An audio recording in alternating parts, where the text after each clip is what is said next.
Just a while ago, our students chanted from the Brahmanandavalli, from the Taittiriya Upanishad. A very interesting chant comes from there, where it says, Brahmano vidwan na bibheti kutaschaneti. Once somebody knows Brahman, there is no fear for such a person. Then it also goes and tells, Sahaivava na tapati kim sadhu na karavam kim papam akaravam iti. It says, such a person who knows Brahman never has to regret or repent or experience any remorse that why did I not do good in this world? Why did I do wrong? Such a situation never comes to a person who has known divinity within. As we turn yet another page of the calendar today and transition from one year into the other, these two questions do haunt most. Why did I do something like that? And why did I not do something like this? Therefore, though it's just a change of date in the calendar, yet it's an opportunity in time to ask these two questions to ourselves. Why did I think this way? Why did I speak this way? Why did I do this way the previous year? Why did I not think this way? Why did I not speak this way? Why did I not do this way when the opportunity was given? Somebody told me, Swami, please forgive me for all the mistakes of the previous year. I said, there are no mistakes, there are only lessons if we learn from them. If we don't learn, then it becomes a mistake. So last year has taught us several lessons. It put a mirror in front of our face. Because all the while when we were busy in the world outside, we had never found time to meet ourselves. But in lockdown times, in those times of forced solitude, there was no choice but to deal with one's own self. And that is when people found their true nature. It's easy to distract mind with the activities outside, but when you have to deal with your own self, the last person you want to deal with, that is when you come to know so many things about yourself. So this year has definitely made us all go within, introspect, learn so much more about our own selves than the people around us. As we said, you are not one but three. What you think you are, what others think you are, and what you really are. So for once we had to really come to know who we really are, who versus what we think we are, versus what others think we are. And in our homes, in our lockdown times, we have had to deal with these questions. Who I really am, who do I think I am, and what others think about me. All these were the questions that we found answers to some extent.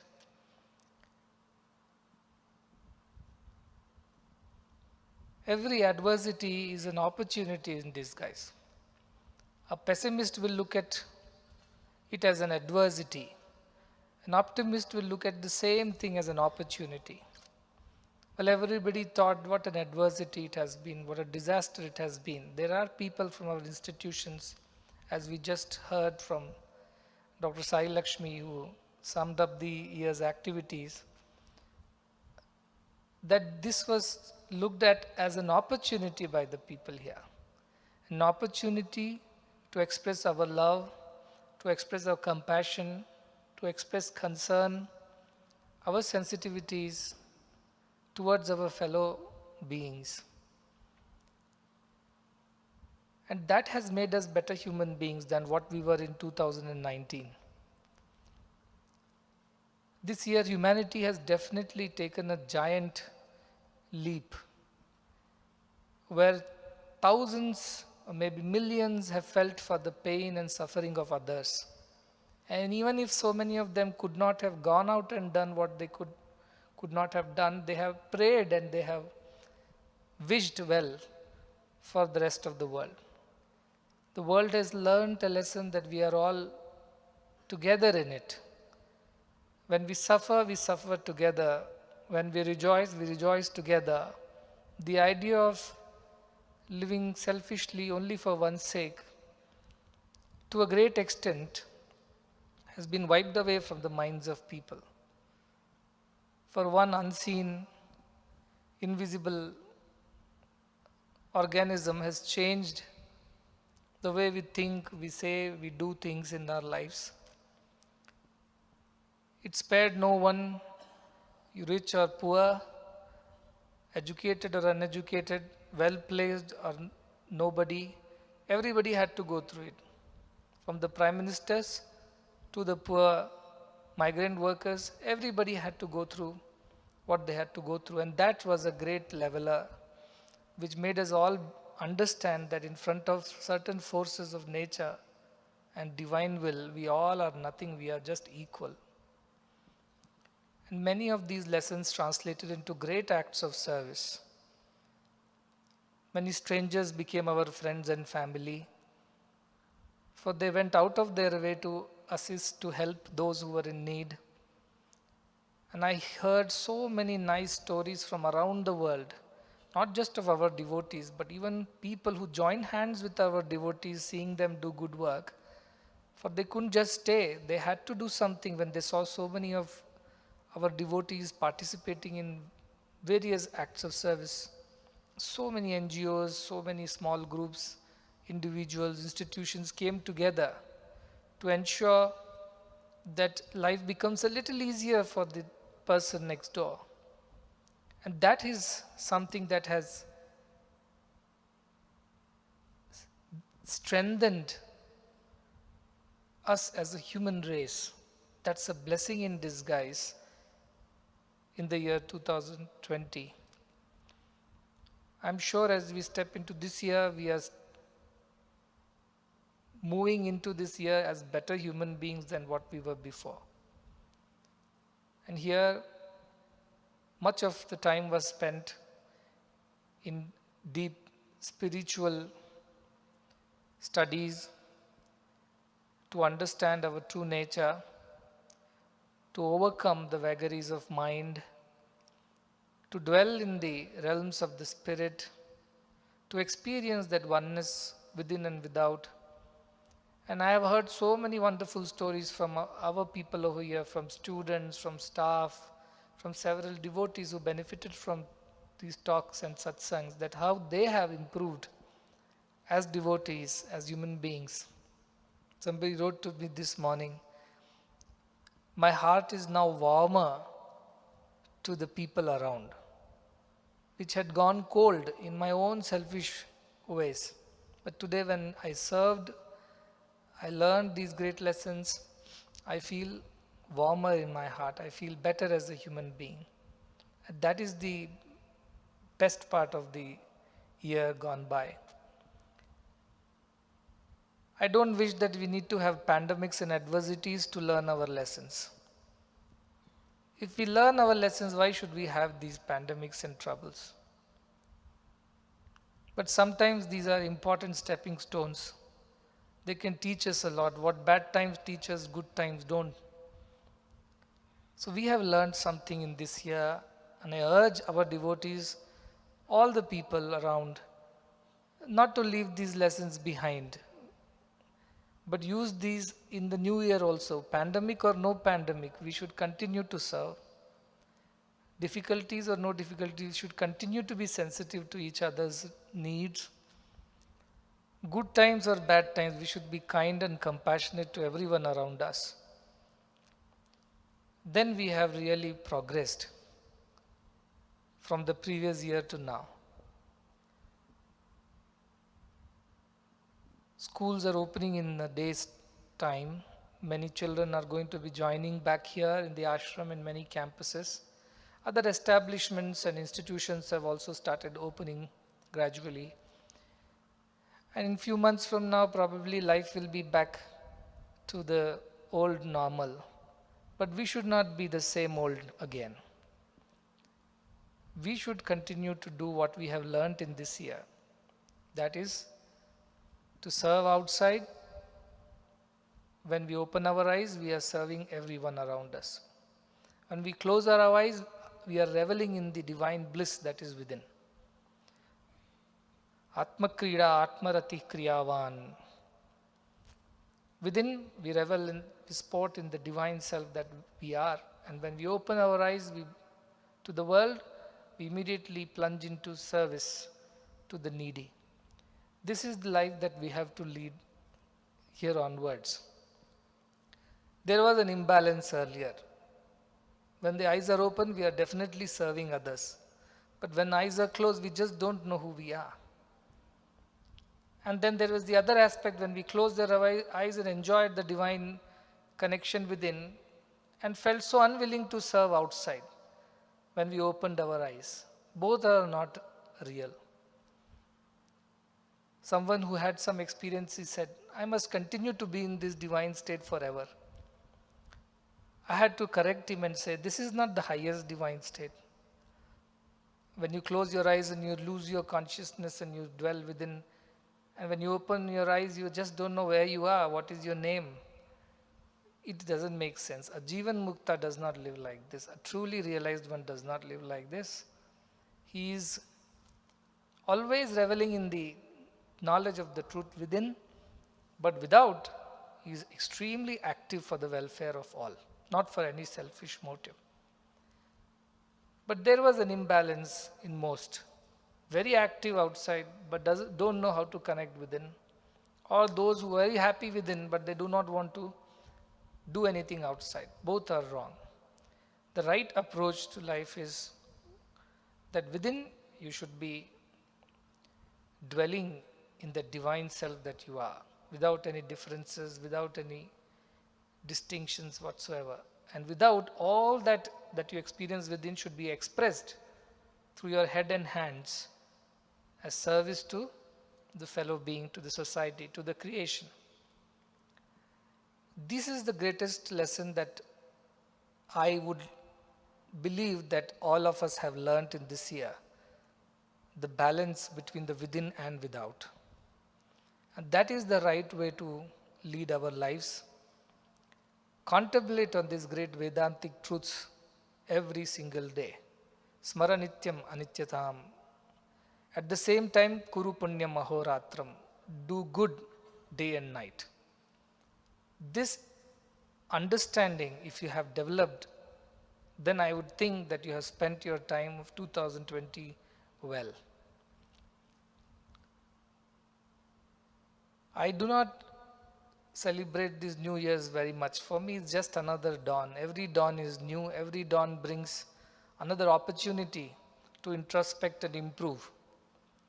Every morning when the sun rises, it's just another reminder of God to us that He is giving us another 24 hours to do good with our lives.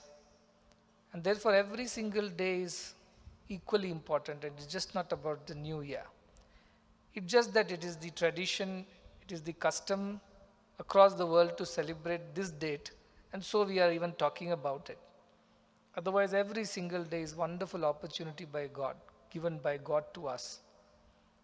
I always tell, every dawn tells us that God still trusts us, and therefore He has given us another 24 hours to spend as He would like us to do.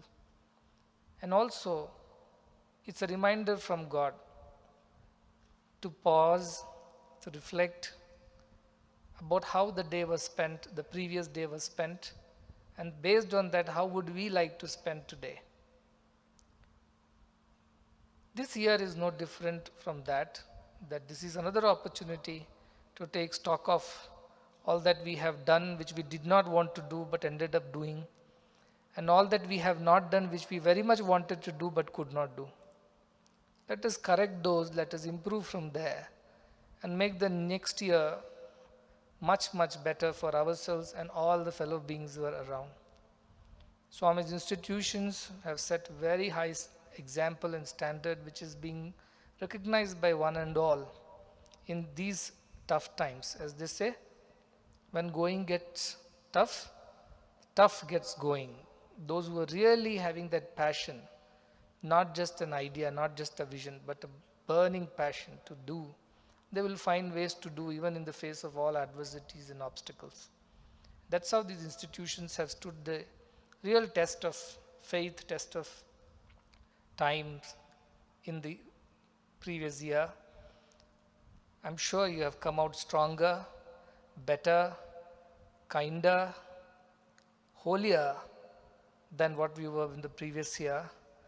But definitely I do wish that this year, let there not be any sorrow, let there not be any grief, let nobody be sick and suffering, let there be joy, peace, harmony in the whole world.